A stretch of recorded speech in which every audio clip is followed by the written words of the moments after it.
शरीर से एक बहुत ही अच्छी खुशबू आए, ये किसे नहीं अच्छा लगता। इसीलिए हम अलग अलग परफ्यूम्स, अलग अलग बॉडी वॉश, पता नहीं क्या क्या यूज़ करते हैं। लेकिन क्या हो अगर ऐसी एक इत्र की बोतल में छुपा हो एक ऐसा राज जो आपकी ज़िंदगी जहन्नुम बना दे। पुरानी शहर की छोटी सी गली में एक दुकान थी, नूर अत्तर महल। लोग कहते थे वहाँ मिलने वाले इत्र की और कहीं भी किसी भी तरीके से कॉपी नहीं हो सकती। लोगों को वहाँ का इत्र इतना अच्छा लगता था कि वो इंसान इत्र एक्सपोर्ट कर करके आज एक बहुत नामी गिरामी इंसान हो चुका था। लेकिन इसी के साथ कुछ लोगों का ये भी कहना था कि वहाँ मिलने वाली इत्र की शीशियाँ सिर्फ इत्र नहीं बल्कि अपने अंदर कई और राज छुपा कर बैठती है। अयान एक 20 साल का लड़का, बहुत ही सीधा साधा लेकिन इगोइस्टिक। एक दिन अयान के दोस्तों ने उसे ऐसे ही मजाक मजाक में एक चैलेंज दे दिया। वो कहने लगे अगर तुझ में हिम्मत है तो लोग उस नूर इत्र महल के इत्र के बारे में बहुत अजीब अजीब सी बातें कहते हैं।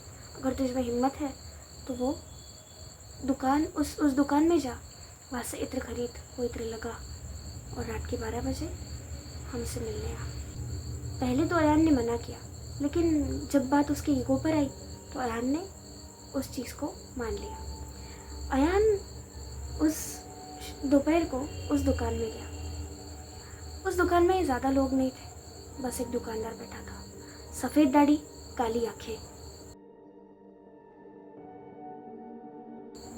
जैसे ही अयान अंदर गया वैसे ही उसकी तरफ बिना देखे वो दाढ़ी वाला इंसान कहने लगा, तुम्हें वही इत्र चाहिए ना जो लोग सिर्फ क्यूरोसिटी के चलते मांगते हैं। अयान का दिमाग खराब हो गया।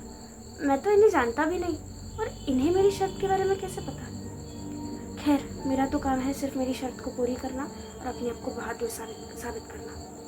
तो उसने हाँ कहा। अयान की हाँ सुनते ही बूढ़ा आदमी उसकी तरफ बिना देखे एक बहुत ही तीखी सी मुस्कान मुस्कुराया और उठकर अपने पीछे के ताला लगाया हुआ शेल्फ खोला और उसमें से एक बहुत ही अजीब सी और लाल कलर की इत्र की बोतल निकाली। जैसे ही उसने इत्र खोला, उसकी खुशबू मानो इस दुनिया की लग ही नहीं रही थी। बहुत ही अजीब सी और बहुत ही मदहोश कर देने वाली खुशबू थी। अयान को भी वो खुशबू सूंघकर मानो वो थोड़ी देर के लिए सब कुछ भूल चुका था, लेकिन वापस वो अपने सेंसेस में आया तब दुकानदार उसको बस देख रहा था।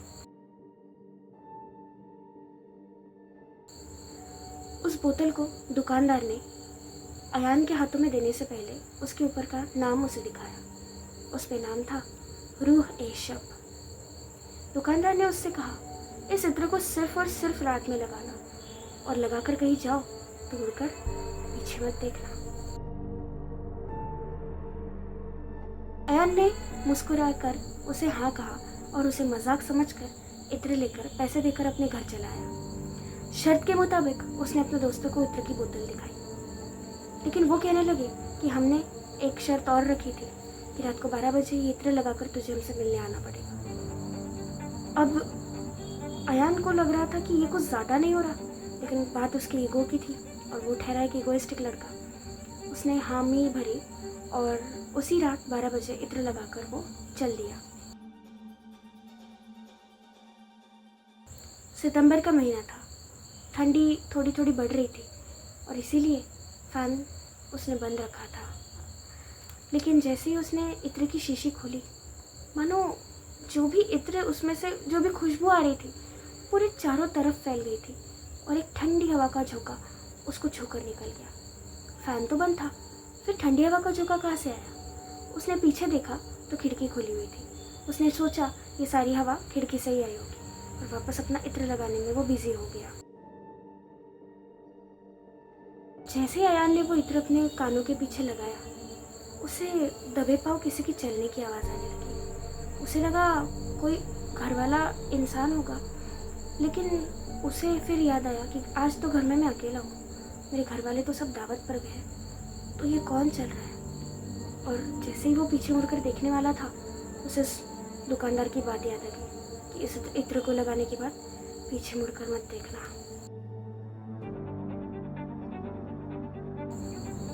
कुछ पल का सन्नाटा और अयान को अपने आसपास फिर से एक ठंडी हवा का झोंका महसूस हुआ, लेकिन इस बार वो हवा खिड़की से नहीं आ रही थी। उस हवा का सोर्स पता ही नहीं लग पा रहा था। अयान अपनी जगह पर जम गया। उसे समझ नहीं आ रहा था कि उसे क्या करना है, क्योंकि हर किसी ने उस इत्र के बारे में हॉरर स्टोरीज तो बताई है, लेकिन उससे बचना कैसे वो किसी ने नहीं बताया, और उसमें होता क्या है ये भी किसी ने बताया नहीं था। अयान का दिमाग खराब हो गया था। अयान का दिल मानो इतने ज़ोर से धड़क रहा था जैसे अभी बाहर आ जाएगा। और इसी के चलते अयान को एक आवाज़ आई, तुमने मुझे आज़ाद कर दिया है। अयान को अपनी गर्दन पे गर्म सांसें महसूस हो रही थी। अयान के हाथों में अपना फ़ोन था।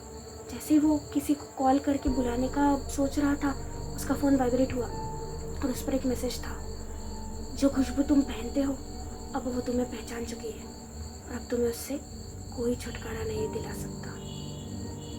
अयान बहुत ज़्यादा डर गया और पीछे मुड़कर भागने के लिए गया। जैसे ही वो पीछे पलटा, उसके सामने एक 8 से 9 फुट की काली परछाई दिखी। उस परछाई का कोई चेहरा नहीं था, लेकिन उसकी 2 लाल लाल आंखें अंधेरे में बहुत डरावने तरीके से चमक रही थी। उसके फेस पर थी एक शैतानी स्माइल। अयान ने चिल्लाना चाहा, लेकिन उसकी पूरी बॉडी पैरालाइज हो चुकी थी।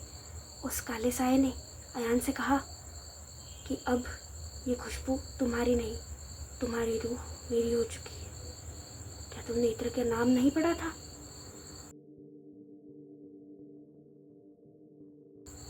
ये बोलते हुए अयान जैसे ही चिल्लाने के लिए अपना मुंह खोला, वैसे ही उस साये ने अयान का गला पकड़ लिया और उसे हवा में उठा लिया। अयान कुछ बोल पाता उसके पहले उसकी सांसें थमने लगी, आंखों के सामने अंधेरा छाने लगा और उसे अपनी मौत साफ साफ नजर आई। अगले दिन अयान अपने ही कमरे में बेहोश मिला और उसके गले में थे एक बहुत बड़े बड़े पंजों के निशान, जैसे किसी ने जोर से उसका गला दबाया हो। कोई और तो नहीं देख पाया उसे, लेकिन अयान ने उसे बहुत ही ज़्यादा करीब से देखा था। अयान ने अपनी मौत को देखा था। अयान के घर वाले लौटे और उसे इस हालत में देखा। उसे जल्दी से हॉस्पिटल लेके गए। अयान की हालत बहुत ख़राब थी, बहुत ज़्यादा उसे बुखार आ चुका था और सांसें ना ले पाने के कारण वो बहुत देर तक बेहोश रहा। जब अयान होश में आया, बहुत ज़्यादा डरा हुआ था।